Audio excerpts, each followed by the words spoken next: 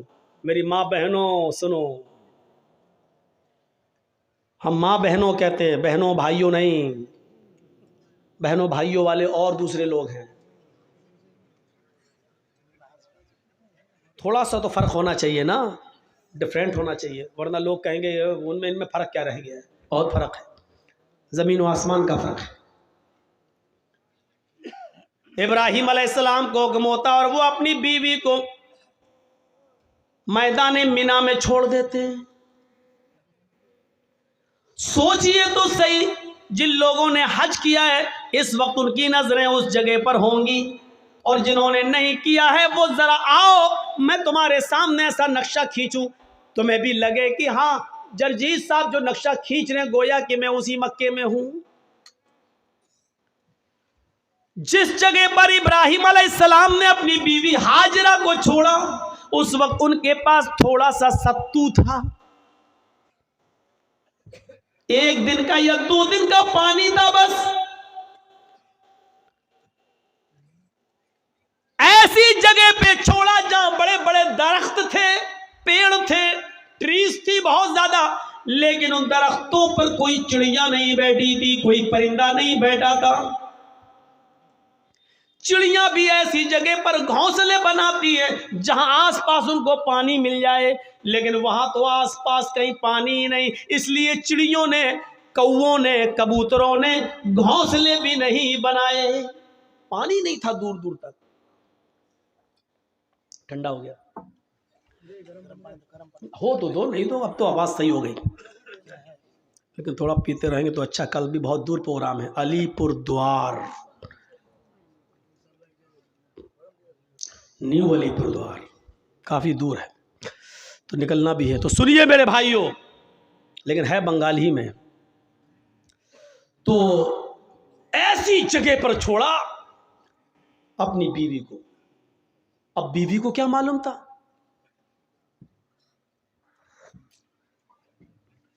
بیوی کو نہیں معلوم تھا، وہ تو سوچ رہے ہیں یہاں پر ہسبینڈ کے ساتھ، شوہر کے ساتھ جا رہے ہیں، اور ابراہیم علیہ السلام نے بھی نہیں بتایا کہ ہم تمہیں چھوڑنے جا رہے ہیں، واپس آ جائیں گے۔ سرجیکل اسٹرائک اس کو کہتے ہیں۔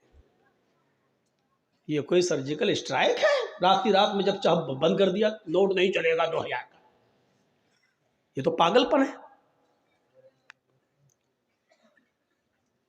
چھوڑ دیا، درخت ہیں لیکن چڑیاں نہیں ہیں، سائیں سائیں بیت رہی ہے جنگل میں۔ اور آج بھی مولانا جرجیس کو رات کے اندھیرے میں مالدہ سے، کلیا چک سے مالدہ جانے میں ڈر لگے گا، رات میں 2 بجے 3 بجے 4-5 لوگوں چاہیے ہمیں پہنچانے کے لیے۔ لیکن سوچو آج لائٹیں ہیں تب، موبائل کا زمانہ ہے تب، وہاں تو لائٹوں کا زمانہ بھی نہیں ہے۔ اور ابراہیم علیہ السلام اپنے ساتھ تیل بھی نہیں لے گئے اور ٹارچ تک نہیں ہے کہ راستہ دکھا سکے۔ بیابان جنگل میں اسماعیل کو اور ہاجرہ کو چھوڑ دیا۔ اللہ کی قسم 10 منٹ بھی اپنی بیوی کے پاس نہیں بیٹھے، یہاں چھوڑا، چادر بچھائی اور بیوی سے کہا یہاں بیٹھو اور بچے کے پاس رہو، جانے لگے۔ ہاجرہ نے دیکھا کہ ابراہیم جا رہے ہیں، بچے کو اسی زمین کے اوپر پڑا ہوا چھوڑ دیا۔ ہاجرہ دوڑتی ہوئی جاتی ہیں اور اپنے شوہر ابراہیم کا دامن پیچھے سے پکڑتی ہیں۔ آئے ابراہیم، کہاں جا رہے ہو؟ ابراہیم علیہ السلام نے ہاتھ پکڑ کر جھٹک دیا، اپنی بیوی کے سوال کا کوئی جواب نہیں دیا۔ آگے پھر بڑھ گئے، بیوی نے پھر کہا میں آپ ہی سے کہہ رہی ہوں اے میرے ہسبینڈ کہاں جا رہے ہو؟ کوئی جواب نہیں دیا۔ ہماری عورتیں تو جواب دینے میں بڑی ماہر ہیں، ہر چیز کا جواب نہیں ہوتا ہے، بہت سی چیزوں کا جواب خاموشی بھی ہوتا ہے۔ ابراہیم علیہ السلام اپنی بیوی سے کہ سوال کا جواب نہیں دے رہے، جانتے ہیں کہ جواب دیں گے تو دوسرا سوال اٹھے گا، اس کا جواب دیں گے تو تیسرا اٹھے گا، وقت کی بربادی ہوگی۔ چلے آگے، بیوی نے پھر کہا اے ابراہیم کیا مجھ سے کوئی غلطی ہو گئی؟ ایک بیوی کا جو فرض ہے کیا میں اس کو نبھانے میں ناکام رہی؟ کیا میں نے آپ کے ساتھ کوئی غلط کیا؟ کیا آپ مجھ سے پریشان ہیں؟ میں نے آپ کو کبھی کسی چیز کا دکھ دیا ہے؟ شاید ابراہیم علیہ السلام کے پاس ہاجرہ کے اپنی بیوی کے سوال کا جواب بھی نہیں تھا۔ وہ آگے بڑھتے چلے جا رہے ہیں اور اپنی بیوی کے سوال کا کوئی جواب نہیں دے رہے ہیں۔ ظاہر ہے اتنے سوالوں کے بعد بیوی کو غصہ ہی جائے گا۔ وہ دوڑتی ہوئی پھر آگے بڑھی اور پیچھے سے کرتا قمیض پیچھے سے کھینچتے ہوئے کہا جا رہے ہو تو جاؤ، میں روکوں گی نہیں، اتنا تو بتا دو اِلَىٰ مَن تَتْرُكُنَا۔ قرآن کے الفاظ دیکھیے، اِلَىٰ مَن تَتْرُكُنَا، ہمیں کس کے حوالے چھوڑ کے جا رہے ہو؟ اپنے بچے اسماعیل کو کس کے سپرد کر کے جا رہے ہو؟ یہاں جنگل ہے، بیابان جنگل ہے، درندوں کی آوازیں آ سکتی ہیں، خطرناک جانور بھی آ سکتے ہیں، یا کوئی قافلہ آ گیا اور میری عزت و آبرو کو لوٹ لیا، ہماری عزت کو تار تار کر دیا، تو کل جب آپ آؤ گے اور میں آپ کو چہرہ دکھانے کے لائق نہ رہی، پھر میں آپ کو کیا جواب دوں گی؟ جا رہے ہو تو جاؤ، اِلَىٰ مَن تَتْرُكُنَا، ہمیں کس کے سپرد کر کے جا رہے ہو؟ ہمیں کس کے حوالے کر کے جا رہے ہو؟ اے گھروں کی چوکھٹوں پر بھروسہ کرنے والوں، گھروں میں بنائی ہوئی طاق پر بھروسہ کرنے والوں، اگر بتیاں جلا کر بزرگوں کی روحوں کو اپنے گھروں میں بلانے والوں، زمین کی مٹی چومنے اور چاٹنے والوں، توحید سیکھو۔ بیوی نے کہا اِلَىٰ مَن تَتْرُكُنَا، ہمیں کس کے سپرد کر کے جا رہے ہو؟ ہمیں کس کے حوالے کر کے جا رہے ہو؟ آواز آتی ہے۔ یہاں ابراہیم نے اپنی بیوی کے سوال کا، اس کوشچن کا جواب، اس کا آنسر دیا اور اس کو ضروری سمجھا۔ ابراہیم نے پیچھے مڑ کے نہیں دیکھا، لیکن اپنی بیوی کے سوال کا کہ مجھے کس کے سپرد کر کے جا رہے ہو، مجھے کس کے حوالے کر کے جا رہے ہو، اس کا جواب دیا انگلی سے اشارہ کر کے اللہ۔ آئے میری بیوی، میں نے تجھے اور تیرے بچے کو، اپنے بچے کو اسماعیل کو اللہ کے سپرد کر دیا ہے، اللہ کے حوالے کر دیا ہے، اللہ کے حکم سے میں نے یہاں چھوڑ دیا ہے، اب اللہ جہاں حکم دے گا میں جا رہا ہوں۔ کب آؤ گے پتہ نہیں، ایک دن بھی لگ سکتا ہے، ایک ہفتہ بھی لگ سکتا ہے، ایک مہینہ بھی لگ سکتا ہے، ایک سال بھی لگ سکتا ہے، 10 سالیں بھی لگ سکتی ہے، یہ بھی ہو سکتا ہے کہ نہ سکوں۔ کوئی جواب نہیں، کس کے سپرد؟ اس کا جواب دیا اللہ کے۔ بس اب ہاجرہ مسکرا دیتی ہے، جانتی تھی ایمان کیا ہے۔ دیکھیے، جو خوف تھا کہ شیر نہ کھا جائیں، جو خوف تھا اس جنگل میں کوئی آ کر میری عزت و آبرو نہ لوٹ لے، جب ہاجرہ نے سنا، میرے شوہر نے کہا اللہ کے، ایمان دیکھیے، دامن چھوڑ دیتی ہے، طاقت آ جاتی ہے ایمان کی ہاجرہ کے اندر، اور کیا کہتی ہیں؟ اب آپ جائیے، اب آپ جائیے۔